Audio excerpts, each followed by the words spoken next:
date is 314. We're celebrating all things pie and pie. We're making pie. We're making pie. From over-the-top sweet ones Look at all of that apple and crust. to savory family favorites. Classic chicken pot pie, which uses up so much stuff that's already in your fridge. Look at that lip. And groundbreaking tips for making foolproof pie crust at home.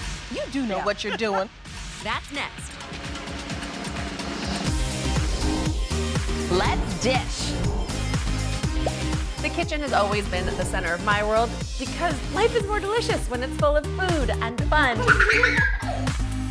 Everybody knows me as a culinary expert and food judge on television, but also I'm a mom trying to get dinner on the table.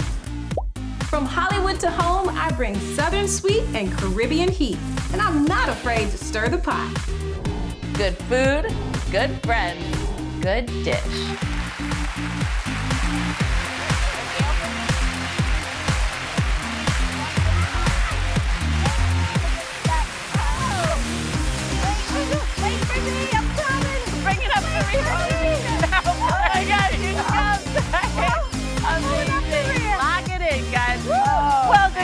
Good dish. That was everything. The date is 314. So in schools across the country, kids are chowing down on beautiful pies while they learn about the mathematical pie 3.14. We do love any good excuse to eat pie around here, but we acknowledge that making it from scratch can be intimidating, which is why I am so excited. Julia Collin Davison from America's Test Kitchen is here with us today. She's going to show us the foolproof formula for the perfect crust every time. I'm so excited about this. But first, we actually each brought our own special pies for today. I brought my mom's gorgeous sugar cookie crust pumpkin pie. This is the pie that screams fall to me. It is far and away the pie that my family makes together most often. Honestly, part of the reason that's the case is because it's impossible to mess up her gorgeous sugar cookie crust. It's like a lot of sugar, a lot of butter, and very fail-proof. But, and then of course the pumpkin pie It's filling. so glossy and Beautiful, gorgeous. yes. It's glossy. She goes heavy on the cardamom. It's so spiced. It's literally one of my favorite bites. But I have talked a lot on the show about how in my own life, I actually resist making pies because I find the crust so hard to nail. It's almost never as tender and buttery and flaky as I want it to be. It can be wet or it can be heavy and kind of soggy and not perfect. So I am going to be glued to Julia's tutorial today to make sure that I get it right. Awesome. I know. It is a very exciting thing for all of us. Okay, so I brought a very special pie, which is the closest I could find to the pie of my youth. This is a Hoosier pie, which is a sugar cream pie from Nick's Kitchen in Indiana. And it is basically a creamy, sugary, custardy center in this pie. There's cinnamon in here. It's really, it smells so It's like nice. a creme brulee pie. Yes, a little bit, exactly. But it is the closest, as I said, I could find to a pie that I grew up with, which is a Quebecois pie, a French-Canadian pie called tarte au sucre, a maple sugar pie, which I have to say, every winter is the only thing I want to eat. I grew up going to maple sugar shacks all over Ontario and Quebec, up in Canada, where I'm from. And this is the dessert that you eat there, maple sugar pie that is so rich and delicious. And it's actually not that hard to make, so I will make it one day. Yes, In you gotta the make that meantime, thanks for coming through, Hoosiers. Yes. Beautiful pie. Nice. What is this? All right, let me say, I have exceeded the assignment. You said bring pie, and I brought pie. About ladies and gentlemen. 175 pounds of pie. Now, this is Dolly Parton does it big. Wow. And this pie is a 25-pound apple pie from the amusement park Dollywood. Yes. Gail and I have decided we're going to run off together and have a blast Wait, at why am I Dollywood. being left out of you're Dollywood? coming. I got the hair. Come on, give me a break. I gotta go. See, we were going to a leave. dream. You want to bring your kids everywhere. We're leaving our kids. It's just us going away. That's what it Kids are is. not in I'll this leave plan. home this time. I want to go to Dollywood. All right, you come on along too. Everybody's going to Dollywood because this is made with about 40 to 50 apples in a special cast iron skillet that I literally cannot lift. But it ships nationwide. Okay, That is wild. It is fantastical. I don't know what okay? you're going to pay in shipping for this thing. I will say. know. This is literally, Jamaica cannot lift this by herself. It would take all three of us to literally get this up. So God bless the postman that has to bring this to your front door. As But- if Dolly couldn't bring us more joy. okay. Right? I just- Oh, you guys are just going in. I want to. Oh, what, I want to you wanted see. to cut? Oh, okay. No, She's being all but Okay, the First, knife I'm not is always invited on the trip. Now I gotta use a fork and knife. The knife isn't even touching the bottom yet. I am arm deep. Come on back tomorrow, guys, when we get a taste of this. Okay, we may just have to go in with the fork. You're doing it. Do you have a pie? Okay, this is really taking Pie all the lifter? breath out of You me. do. Okay. I gotta see what comes out of this. Get in there. Okay. Well, okay, this is not acting. I am really struggling. There we God, go. no, you got it. Oh my gosh, look at all of that apple and crust. Okay, that's serving I'll number just take one. an apple. I just want to try the Serving number filling two here. is coming out of here. I mean, this is so Each deep. serving serves a Thank small you. Crazy family. how you guys got to see how deep this pie goes all the way down. All right, so I got to say, pies like this are here make me want to sing, which is where I guess my daughter Sasha gets it from too. Take a look at this. We're making pie. We're making pie. With the pie. We're making pie. We're making pie. Yeah! Oh, that's great. She really wins our hearts every time. Okay, well, I love making pie too. I especially love making savory pies, which I think don't get enough credit in the world. I have a place in my heart for savory pies. And it's also a really great way to use up leftovers. Anything you've got in the fridge, the veggies, etc., throw them in a pie. I'm gonna show you how you do it with a classic chicken pot pie, which uses up so much stuff that's already in your fridge. Oh, So love this. we all know this is like the warmest, coziest dish of all. I'm gonna use a lot of things that you probably already have for sure. Sometimes even just those little pieces of which you can kind of finish up by throwing them in a chicken pot pie. Celery, carrots, onions, garlic. I already have them chopped up and softened, cooking in my pot like this. And then to them, I'm going to thicken them and make the saucy creaminess that becomes the filling for the chicken pot pie. So to this butter and beautiful vegetable mix, a little sizzle from white wine. And that's really gonna give more dimension to the sauce, some flavor. It's also gonna pick up all of those bits. Of course, you'll smell the alcohol burning off, so you don't have to worry. And then I'm going to, of course, add in my flour, and that's gonna start thickening up immediately. You wanna cook that out, get out the end of the alcohol, but also cook out some of that raw flour flavor.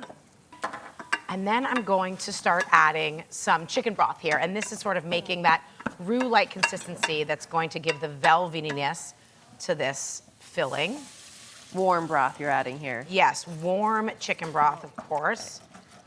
And that's going to bring it all together. Gorgeous.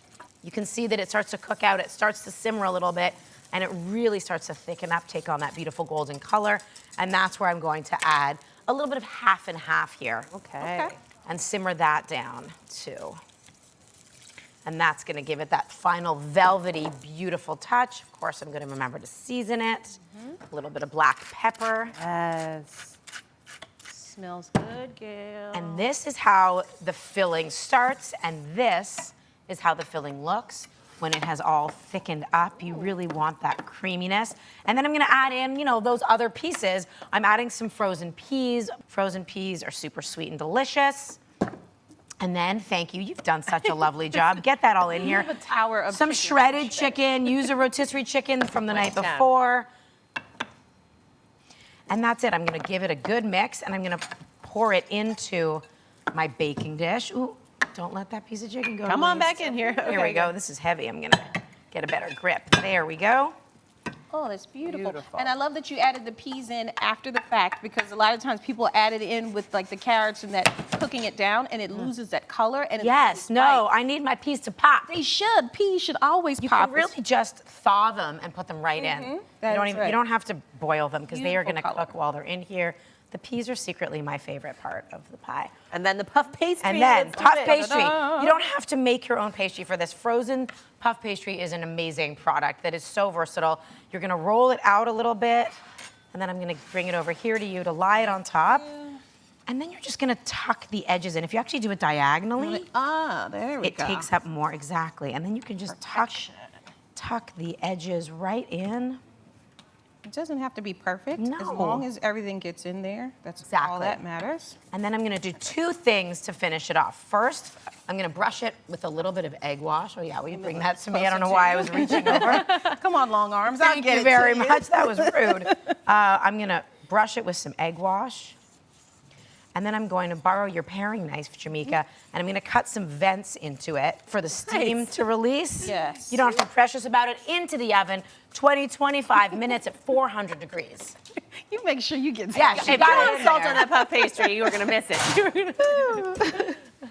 Let's see. Can I come down and taste this little? Oh bite yes, with you? we're both going. I know. All right, sometime. guys. Bring it on this out. is really, Wow, it never Gail. gets old revealing a Wow, beautiful Gail. pie. Right? Bring her up. See, that's what I'm Oven talking up. about right there. How great is The that? I mean, crust. I'm never not gonna want to eat this for dinner. I'm gonna serve it up. I'm gonna cut it up, spoon it into serve it up a little with a spoon, and that Guys, look at that It. lift. Look at that lift. beautiful.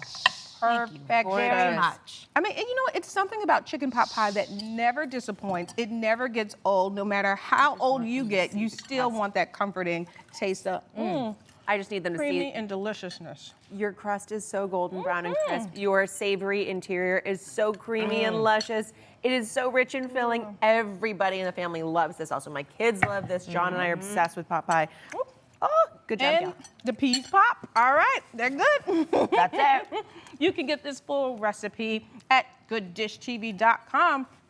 Coming up, how prepping your butter 2 ways will make you unlock the perfect flaky pie crust. You guys got to tune in for this. Yes. 2 ways on butter. I like it. Like something you saw on the show today? We're dishing all the details on the good list. All the recipes, important tips, and tricks, all in one place. So stay tuned until the end of the show when we'll share the good list QR code. You can scan to send it all right to your phone.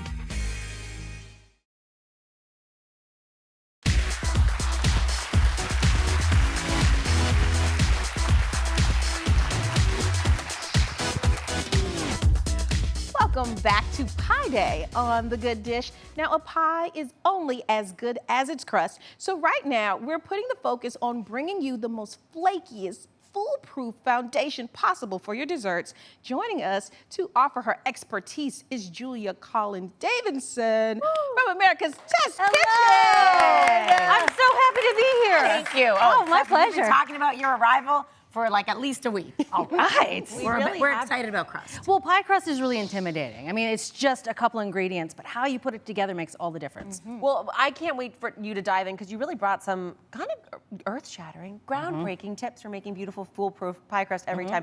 How have you unlocked the secret, as only America's Test Kitchen can do, to the perfect, foolproof, flaky pie crust every time? And this pie crust is all butter. There's no shortening, no Thank you. lard, which I like That's shortening really lard, important too, but yeah. I love the flavor of butter. Okay, so we're gonna start with the butter. We're gonna prep the butter in 2 different ways. So one, we're gonna cube some butter, and then the other butter, we're gonna shred. And notice I made a little mark on there for you. Yes, that's as far as you want me to go? That's as far as I want you to go. smart. Yeah, it's 2 tablespoons. To We're be gonna clear, shred it. cold and cold. Yes, that's it. always cold. Always cold butter. That never That's true. changes. So I have this vision of you guys at the America's Test Kitchen like the Keebler elves, that you're like there all the time.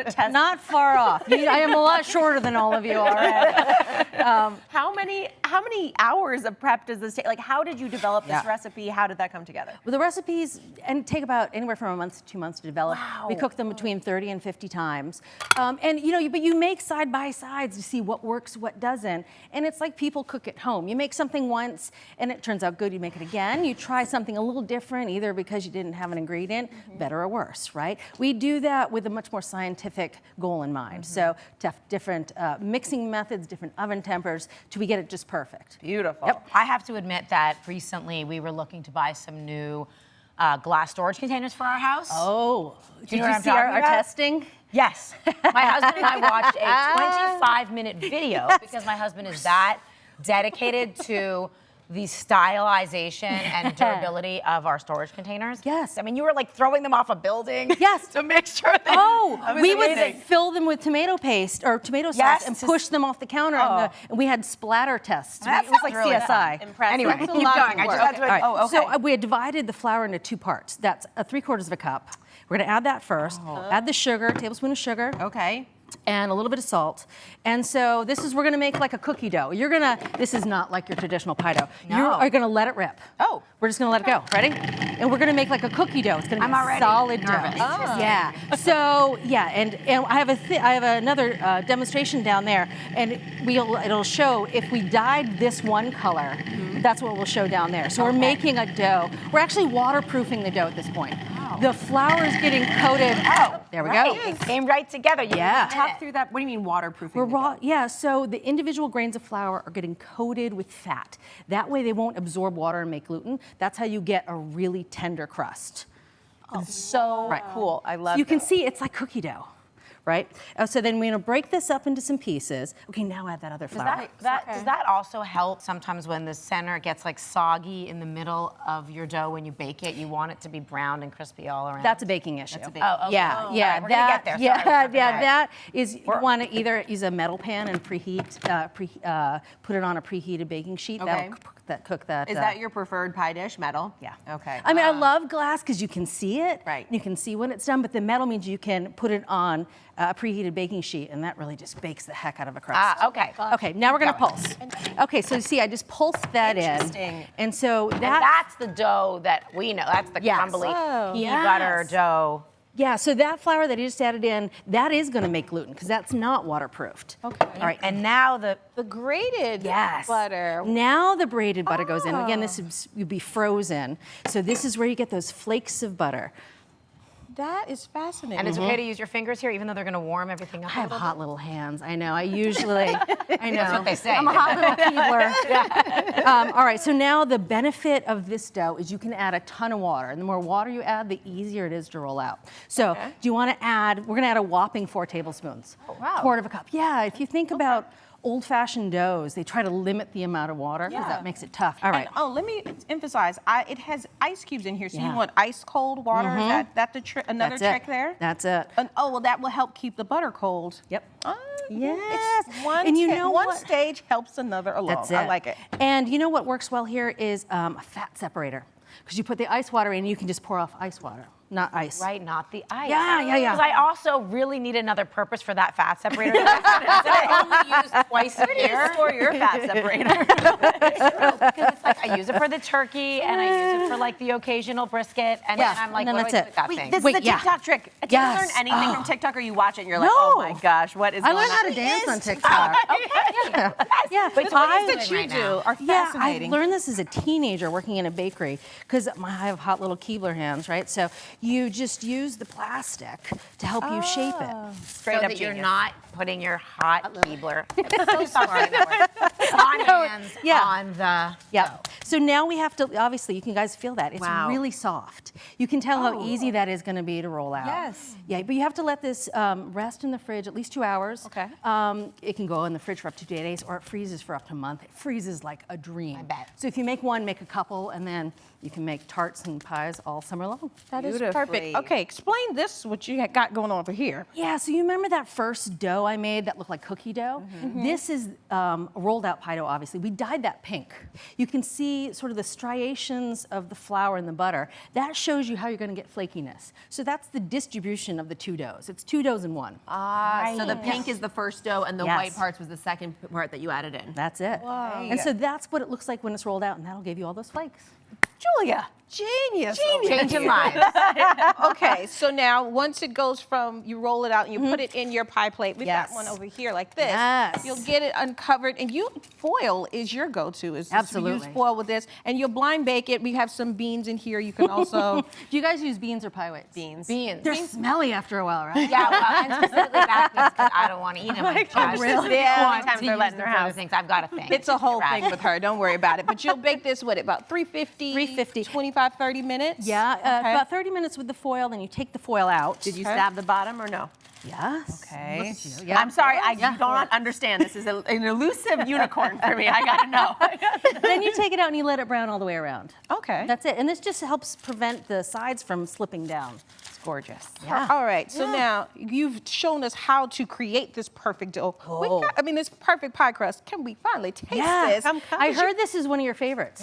is. Come on, And ladies, jump in there. there's graham cracker crust, but this is the foolproof crust. This is the same crust. Yeah. Yes, jump in. Coconut cream pie. Coconut cream. Hits me where it Oh, counts. you and my husband love coconut cream pie. I get it. I can't say that I've had a really good one. I get them and I'm like, okay, let me see what this one does. Give me your thoughts. Let's hear. Was it as perfect as it looked? Okay, What I love is that the coconut's not overpowering. It doesn't Yes. taste like suntan lotion. what I was about to- So you can actually eat the whole piece. Yeah. suntan lotion. And I got to get a bit of the back of that golden crust. Yeah, the crust, it is a perfect bite. I'm getting that butter coming through. I mean, you do know what you're doing. Look at On a good day. Today's a good day. Julia, is thank beautiful. you so much. I cannot wait to get home and try all of these tips. I will send you a picture. You can critique me and give me your thoughts. All right, guys. I will not throw it off a building. Hopefully not. The full foolproof pie crust recipe will be available on gooddishtv.com right now. But remember this formula the next time you want to make a gorgeous pie crust. 2 different forms of butter, plus a food processor, plus lots of chilling equals flaky pie crust perfection. Get even more amazing culinary tips in the new cooking school cookbook from America's Test Kitchen. Coming up, we are raising your food IQ even more with tips and tricks to get restaurant quality dishes in your home kitchen. so good. So Great. like, is it the filling? Is that your recipe too?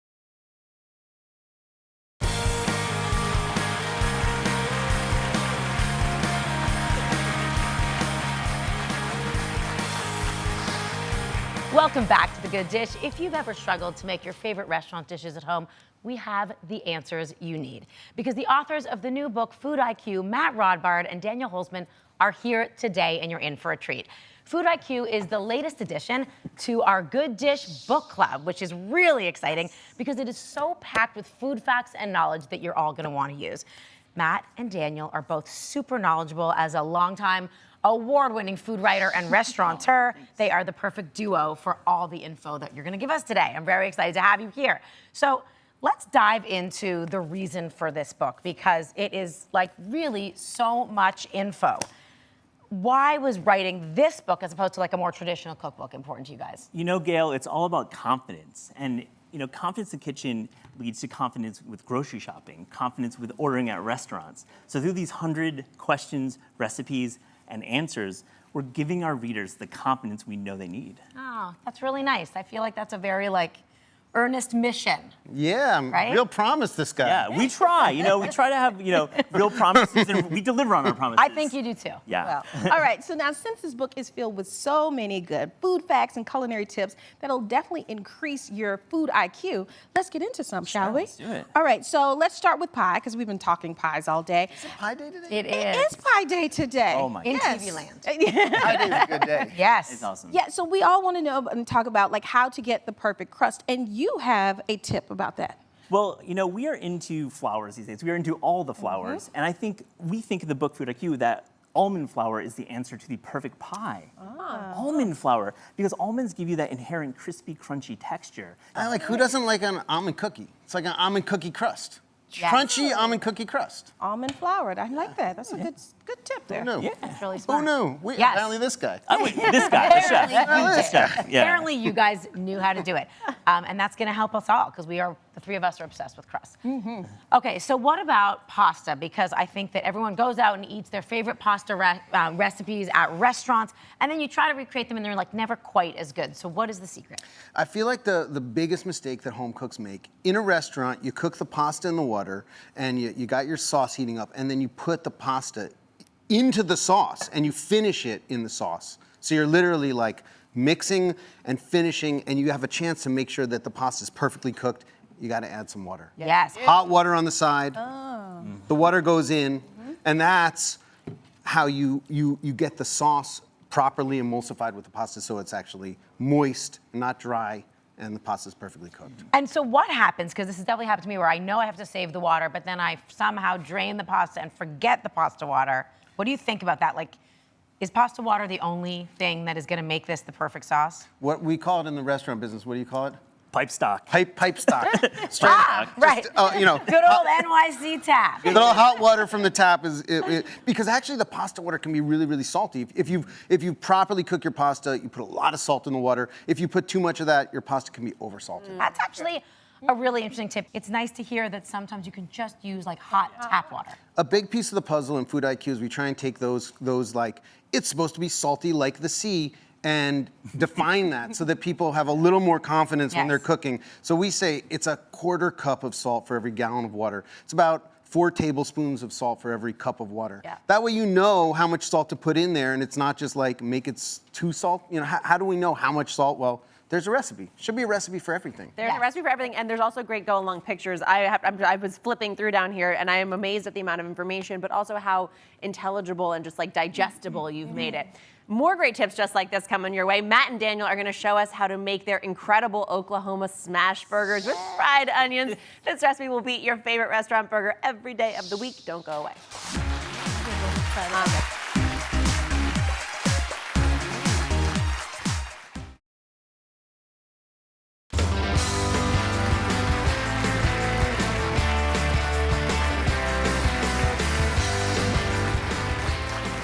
We're back with Matt Rodbard and Daniel Holzman, authors of the incredible new book, Food IQ. And they're about to show us how they make their Oklahoma smash burger with fried onions, and I'm psyched. Okay, Daniel, where do we start? Well, every great burger starts with a great blend of beef. And what we like to do in Food IQ for the Oklahoma smash burger is we use salted onions. So if you want to just grab a big pinch of salt. Big one. Okay. We salt the onions for about 3 to 4 minutes, draws out some of the moisture.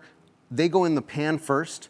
Matt, if you want to throw those burgers right on top of these onions that have been crisping up, and you're going to smash them down. A smash burger is literally smashed, so you don't have to form the patty. The patty forms in the pan, and that's going to get all that flavor from the onions into the burger. Oh yeah, it's like a samurai smash. Hey, Ryan. Smashing them good. You got to do that, yeah. You do not have to worry about being overly aggressive.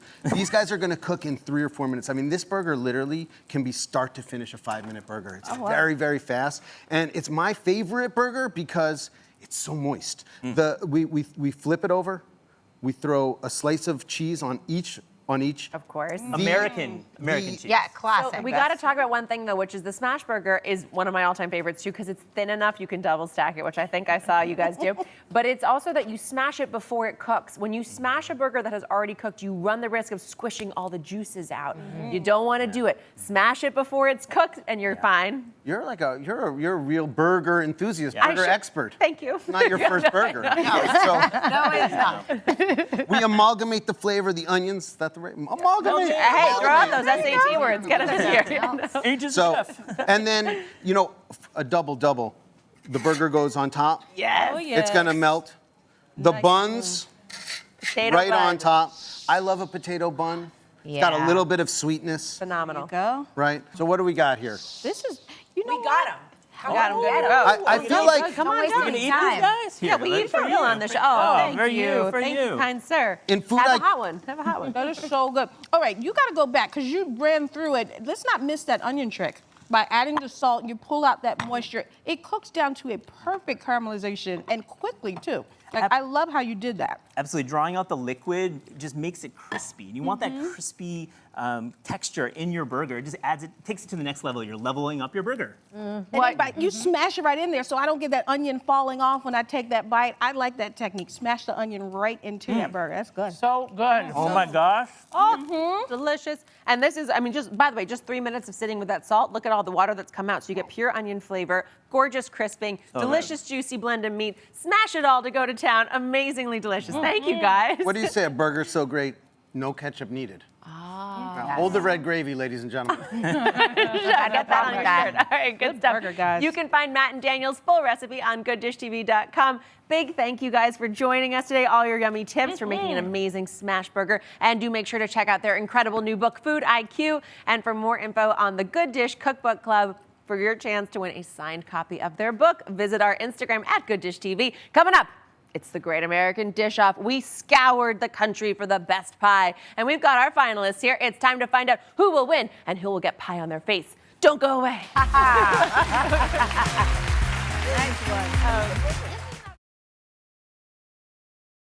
Welcome to the Great American Dish Off, where we search coast to coast looking for the best recipes in the country. We put them head to head in the ultimate competition. Whose dish will win the Great American Dish Off? And today, pies. Chefs and home cooks from all over the country sent us their recipes, and we've narrowed it down to the top 3. First up, Annabelle and her uber decorative blackberry pie. You just can't help but to have fun while eating it because it's super cute and yummy. First, I throw in the sugar and then the cornstarch, and then we've got our spices. Now I add my water, and then we'll put it on the stove. This is gonna help bring out the tartness of the blackberries. And then we'll cover it with a very basic top layer of pie crust, bake it, and make some decorations. This isn't just a good dish, it's a great dish. Next, Bob, a fierce pie baking competitor. Today I'm making a caramel apple dream pie, and I'm absolutely sure that mine will be the best one there. I've got my wet ingredients right here, heavy whipping cream and pure vanilla. My dry ingredients, 3/4 of a cup of sugar, 2 tablespoons of cinnamon, and 4 tablespoons of flour. Put it in the microwave for 8 minutes so that the apples get nice and soft. And the next thing is we take my homemade caramel and we pour it in and we mix it all around to get ready to go into the pie. Put a Dutch apple crumble on top and lattice it, and we're all good. And finally, Lisa, mom to 9-year-old twins. I am making my famous dirty water pie. The great thing about this pie is that there's a layer of super fudgy brownie that goes on top of the crust. I'm gonna make my coffee custard layer. First, we're gonna put some bittersweet chocolate, a little bit of butter in a bowl. Some sugar, some espresso powder. We always make custard with egg yolks and some milk. So now I'm adding the mocha custard onto the brownie layer, and we're gonna top the pie with this beautiful whipped cream. Judges, get ready to get a little buzzed and have the richest pie you've ever had in your life. They're here to contend for the coveted pie trophy. It's the Great American Dish-Off. Here are our finalists. Environmental scientist Annabelle says she doesn't waste 1 ounce of goodness in her blackberry pies. Truck driver Bob is going off-roading with his award-winning caramel apple pie. And Lisa says, don't let the name Dirty Water Pie fool you. Daphne and Gail will be judging their pies today. Now, Annabelle, tell us what makes your pie so special. All right, so I started baking, I baked always, but I started baking much more in college. My anxiety got really bad, and I needed something that was a creative outlet, and it's great. I love it. I love my blackberry pie. I did randomly because the store was out of raspberries one time, so got blackberries. It also fit perfectly. It's tart, it's sweet, it's delicious. All right, I've never seen a blackberry pie look so adorable. All right, judges, weigh in on Annabelle's blackberry pie. Well, Annabelle, there's one thing that I think we can all agree on. Pies are definitely good for mental health, so thank you for that. It's a beautiful blackberry pie. There's very little I can contend with here. The flaky crust is beautifully golden.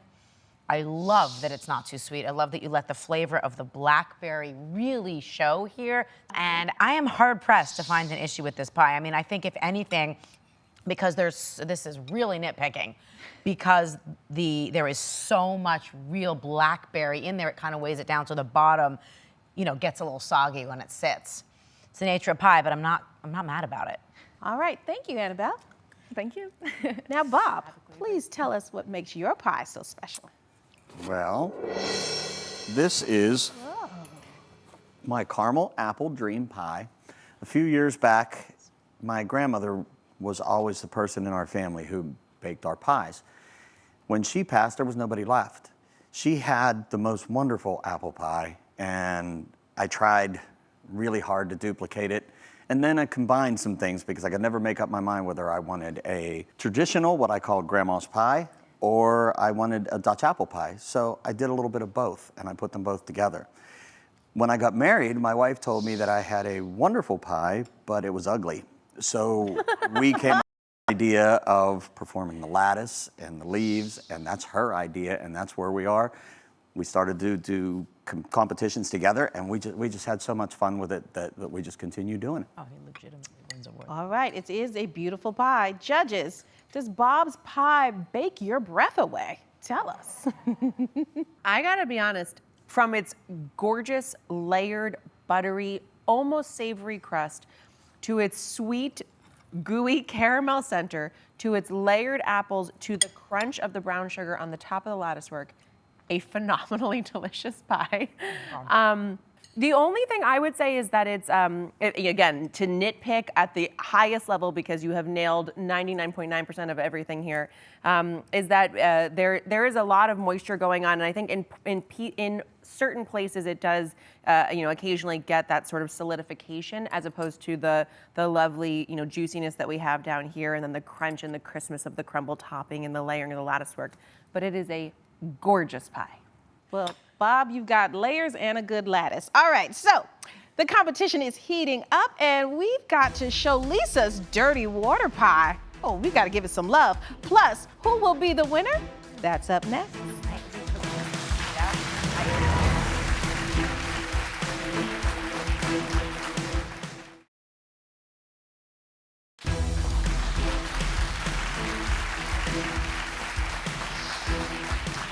We're back with the Great American Dish-Off Pie Edition. Annabelle lets nothing go to waste with her blackberry pie, and Bob delivered the goods with his caramel apple pie. Now, Lisa, it's your turn. Lisa, what's so special in the pie that you have for us today? So like Annabelle, I've been baking really all my life. I grew up in Boston, and my Italian grandmother would just have me in the kitchen all the time.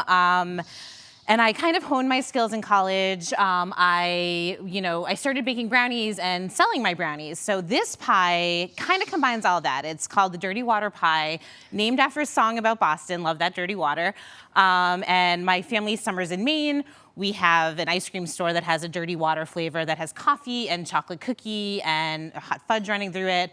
So this is kind of reminiscent of that. There's a cookie crust, a brownie layer, a mocha custard layer, and whipped cream with a secret ingredient and some espresso powder on top. So I think you guys will love it. Okay.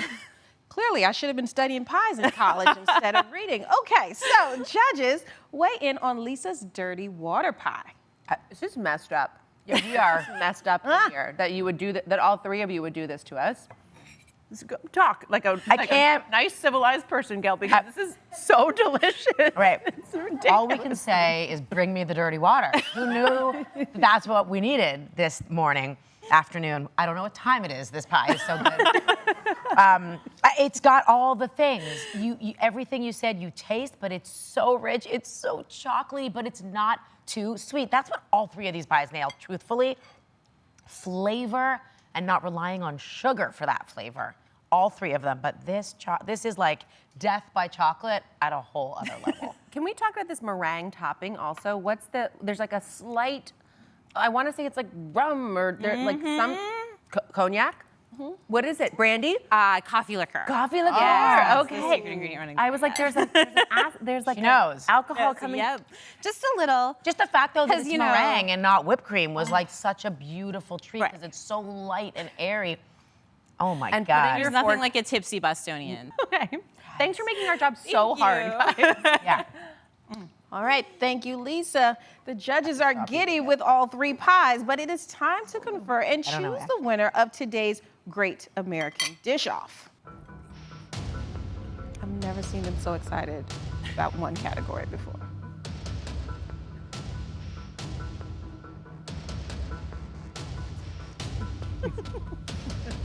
Okay. Just need some.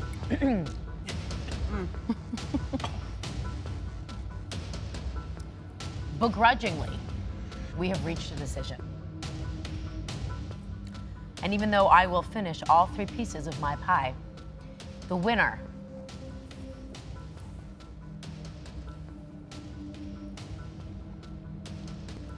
is Bob. Whoa! Congratulations! Wow. My God. Whoa! He's You done. won the pie trophy! You made Grandma proud. How do you feel? I Nobody's more stunned than I. He's silent. Oh, we got the. And it just broke the trophy. All right. High budget props here. All right, thank you so very much. Guys, no joke. I can't. Every bite This that we is took insane. was phenomenal. Bob, yours was slightly more phenomenal. Well, congratulations. Enjoy. I hope you will share this honor with your lovely wife. I absolutely will. Very good. Another award for you, another feather in your cap. Oh my goodness. And everything about these things. Guys, get the recipes featured today onto the show and everything you need to make for dinner tonight on the good list. That's next. Don't go away. Phenomenal. Like, wow. That is like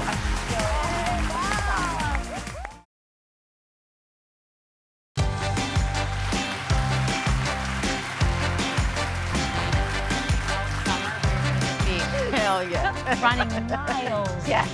Wow, it is coming for me, this thing. Welcome back to The Good Dish. Pie Day has been amazing. I don't think I've ever eaten so many delicious pies in my life, but sadly it has to come to an end. Oh, yes, but so did my slice of pie. It came to an How end. good was this pie? Oh, wow. Winning pie right here. I'm going to eat all of them later on. After the show's over, they're all going to be mine. Okay, so now it's time for the good list. You see that QR code on your screen? Open your camera app and hold your phone right up to it, and it'll take you to the recipes and more from today's show. And you can also head over to gooddishtv.com to get it all. Now, on the good list today, of course, we have to answer the question, what's for dinner tonight? Chicken pot pie. It's a great way to use leftovers. It's hearty, it's delightful, and that crust, and everything you need to recreate what you saw on today's show is on the good list. Happy Pie Day, friends. We'll see you next time for more good food and good dish. Yeah.